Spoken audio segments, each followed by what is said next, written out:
Imagine for a second you're sitting at a Texas Hold'em poker table with trillions of dollars in chips. Thanks to your brilliant mind and insane card counting skills, you've won every single chip on the table. You stand up, thinking you've just won the world.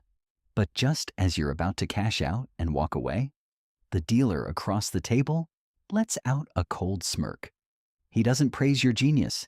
Instead, he pulls a freezing cold pistol from his coat, slams it heavily onto the table, looks you dead in the eye, and says, "From now on, the rules of poker have changed. Put down your winnings and hand over the deed to your house." In this world, the moment you become powerful enough to threaten the dealer's position, the so-called fair competition, is over. Welcome to Civilization Unmasked. Today, we're going to break down the most perfect, most blood-curdling state-level financial slaughter in human history. Japan's lost 30 years. People constantly talk about these 30 years. But which 30 years are they actually referring to? It refers to the period starting from the massive Japanese stock market crash in 1990 all the way to around 2020. An entire generation where Japan's economy saw virtually zero growth and the nation's wealth was completely frozen and evaporated. Today, we're not just going to expose how Wall Street and the US dollar hegemony legally drained an entire country dry. More importantly, at the end of this video, we're going to tell you exactly how to smell the danger coming when a similar Grim Reaper's scythe swings at ordinary people again. Before we talk about the slaughter, we first need to see just how fat and juicy the prey was before it got butchered. Let's rewind to the late 1980s. At the time, Japan genuinely believed it had bought the world. Ordinary Japanese citizens were living a life of extreme luxury. That sounds like a crazy sci-fi novel today. On the streets of Tokyo in 1989, late at night, if an ordinary office worker wanted to hail a cab home, just waving their hand was useless. They had to stand on the curb, holding up a 10,000 yen note, which is the equivalent of standing on a New York street, frantically waving a crisp $100 bill, just to get a taxi driver to even look at them. Japanese college students back then didn't need to look for jobs. Jobs looked for them. To snatch up fresh grads, companies wouldn't just reimburse all travel expenses. They would literally hand you the keys to a luxury car right after the interview, or send you on an all-expenses-paid vacation to Hawaii, begging you to work for them after graduation. Ordinary people were eating sushi, sprinkled with pure gold flakes in high-end restaurants.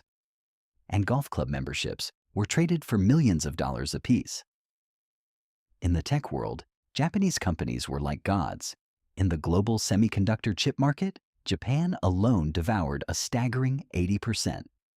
The pride of Silicon Valley, the great American company Intel, was beaten so badly by Japanese firms that they posted year after year of losses, leaving executives crying in their offices. Armed with bottomless checkbooks, Japanese capital bought the Rockefeller Center, the very symbol of American capitalism, and bought out Hollywood's Columbia Pictures. At this moment, the big dealer across the table, the United States, looked at its empty wallet and felt a very real, very deep terror. America realized that if it kept playing this game of the free market, it would eventually be bought out entirely by Japan. Since I can't beat you within the rules, I'm just going to rewrite the source code. The very first thing the dealer did was break your legs. In economics, this is called exchange rate intervention. But in plain English, it's rigging the scales. In 1985, the US summoned representatives from Japan and other countries to the Plaza Hotel in New York. The US slammed the gun on the table and forced the Japanese yen to massively appreciate. This was the infamous Plaza Accord. The consequences were absolutely lethal. Japanese companies suddenly found that the cars and electronics they produced had doubled in price on the international market. Your products became extremely expensive, and suddenly, the whole world stopped buying. Japan's lifeblood, its export machine, was physically paralyzed by this incredibly tyrannical move. But it didn't end there. The dealer didn't just want to smash your rice bowl. He wanted to steal your secret recipe. In 1986, using national security as an excuse, the U.S. forced Japan to sign the U.S.-Japan Semiconductor Agreement. This was like holding a knife to your throat, not only forcing you to surrender 20% of your domestic market to American companies for free, but also forcing you to hand over all the core blueprints for making high-end chips. Right after that, the U.S. found an excuse to sanction Japan's tech giant, Toshiba. American politicians literally swung sledgehammers on the White House lawn to smash Toshiba radios in public. Under this dimensional strike combo, Japan's high-tech industry was effectively crushed. And just like that, America's Silicon Valley stepped over Japan's corpse and made a full resurrection. Exports were crippled and tech was gutted. Normal logic dictates that Japan should have accepted reality and tightened its belt for a few years, but the Japanese government refused to face the reality of a recession. Since we can't earn US dollars outside anymore, we'll just print our own money at home and play with that. So, the Bank of Japan hand-fed itself a lethal hallucinogen, window guidance. The Japanese government secretly issued a strict order to all domestic banks. You must lend money out. You must lend out tens of billions every single day. To meet the KP is handed down by the state. Banks would literally go to ordinary people's homes and beg on their knees for you to take a loan. Want a loan for scientific research or manufacturing? Denied. Want a loan to buy a house or speculate on stocks? Approved immediately, at almost zero interest. What if ordinary people said they didn't have the money for a down payment?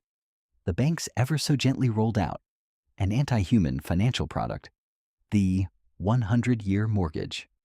To buy a tiny apartment in Tokyo, not only would you slave away for the bank for the rest of your life, but even when your sons and grandsons were born, they would already be saddled with millions in mortgage debt. Your family, for generations to come, was locked onto a pile of reinforced concrete. Fueled by the government's reckless money printing spree, Japan in 1989 entered a state of extreme frenzy. The valuation of the tiny patch of land under the Imperial Palace in Tokyo could literally buy the entire U.S. state of California.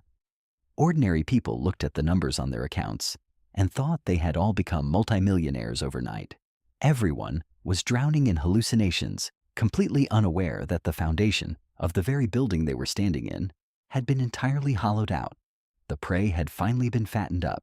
When the bubble was blown bigger than the sky itself, Wall Street's financial titans landed in Tokyo, carrying incredibly precise murder weapons. To completely destroy this foundationless building, a double kill was required. The first kill, the Basel Accord in 1988. The U.S. suddenly teamed up with Europe to force through a new international rule. Every bank must hold enough actual hard cash as capital. All those fake assets you're holding, blown up by stock and real estate bubbles, count for nothing. This essentially crippled Japanese banks overnight.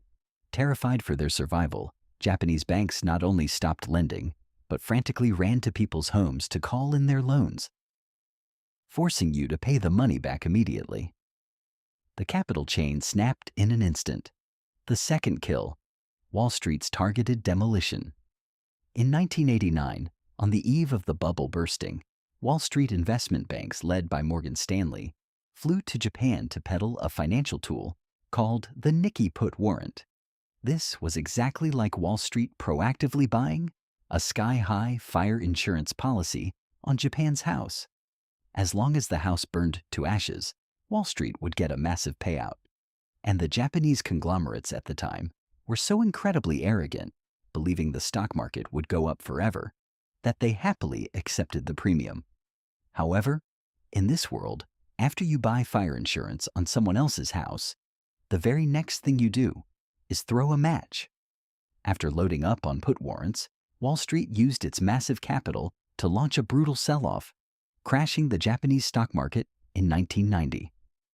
Panic swept the nation in an instant.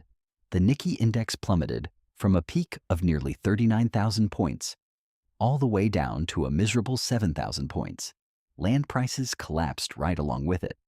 On one side, an entire nation was crashing down, but on the other side, Wall Street made a killing through the short-selling mechanism using their fire insurance. They created zero value. Through one incredibly precise demolition, they instantly siphoned off decades of Japan's national wealth.